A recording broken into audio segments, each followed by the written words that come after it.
Pertanyaan terakhir Ustaz sebagai penutup, ini tentang poligami Ustaz. Apakah benar poligami dapat menyebabkan penyakit kelamin menular? Pertanyaan ini datang dari seorang ummahat yang dipoligami dan qadarullah harus menjalani operasi di mulut rahim karena ada produksi cairan.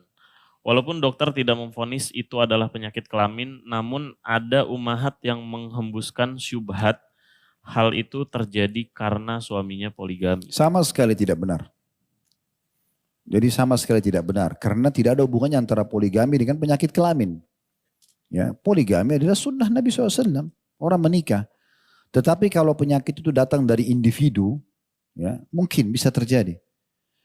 Maka saran kami, mau monogami atau poligami. Kalau mau menikah, tidak ada masalahnya. Kita periksa kesehatan, calon pasangan kita periksa kesehatan. Itu baik sekali, gitu kan? Semuanya kita tes, apalagi bisa tes darah, ya. Kita bisa dengan darah itu mengetahui segala macam jenis penyakit, boleh, tidak ada masalah. Karena di masa Nabi SAW pernah ada sahabat, dia mau menikahi seorang wanita, wanita ini kaya, cantik, gitu kan? Dan laki-laki ini suka sekali, tapi terkenal perempuan ini mandul, gak bisa punya anak. Maka dia bilang, ya Rasulullah, boleh gak saya nikahi wanita ini? Saya sudah suka banget nih. Kata Nabi SAW, jangan. Dia datang 2 kali, Nabi larang. Datang 3 kali, Nabi larang. Gitu kan? Baru Nabi SAW mengatakan, nikahilah wanita yang penyayang dan subur. Karena aku akan bangga dengan jumlah umatku pada hari kiamat. Nah jadi kalau kita sudah tes sebelum nikah, kita minta hasil tesnya. Ternyata ada penyakit mungkin yang berbahaya. Penyakit AIDS, na'udzubillah, penyakit apa, ya jangan kita melangkah. Gitu kan? Dari awal itu. Maka itu penting. Allahu a'lam, ini untuk pencegahan itu tidak ada masalah. Tapi jangan setelah poligami atau setelah menikah walaupun monogami, lalu kita menyalahkan apa yang terjadi, gitu kan? Apalagi belum ada bukti. Nah seperti tadi penanya mengatakan bahwasanya walaupun ini belum divonis oleh dokter sebagai penyakit kelamin. Nah bisa saja itu penyakit bawaan. Bisa saja mungkin maaf dia sendirian jorok, kotor. Tidak menjaga kebersihan kemaluannya misalnya. Kan gitu. Bisa saja.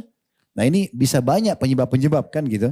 Atau sekarang ini ada banyak sekali terdeteksi penyakit dari WC umum. Kayak misalnya antum maaf buang air kecil, buang air besar di mall, di sembarang. Ini tidak boleh sembarangan. Karena kalau yang duduk sebelum antum orangnya memang punya penyakitan, itu bisa saja kalau dia tidak bersih.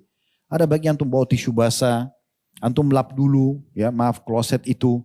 Antum spoit lagi, ya antum coba flush lagi, maaf, di flush lagi kemudian baru antum duduk di situ, itu lebih baik. Karena ini banyak sekali penyakit yang tertular tanpa kita sadari gitu kan. Atau mungkin orang kotor, maaf dia tidak ganti celana dalam, dia tidak ganti pembalut misalnya atau apa, itu banyak faktor-faktor. Kalau misal sampai terbukti betul memang dia sudah poligami, ini kalau betul terjadi, dia poligami, terus kemudian terbukti secara medis segala macam memang penyebabnya adalah pasangannya, dan pasangannya ini karena menikah sama wanita baru yang mungkin membawa penyakit. Nah di saat itu boleh dia menuntut suaminya.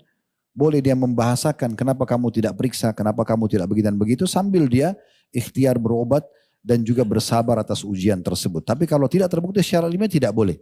Ya, ini berbahaya sekali dari syubhat. Nanti poligaminya disalahkan, tidak.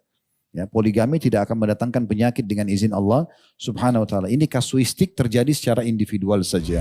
Allahu a'lam.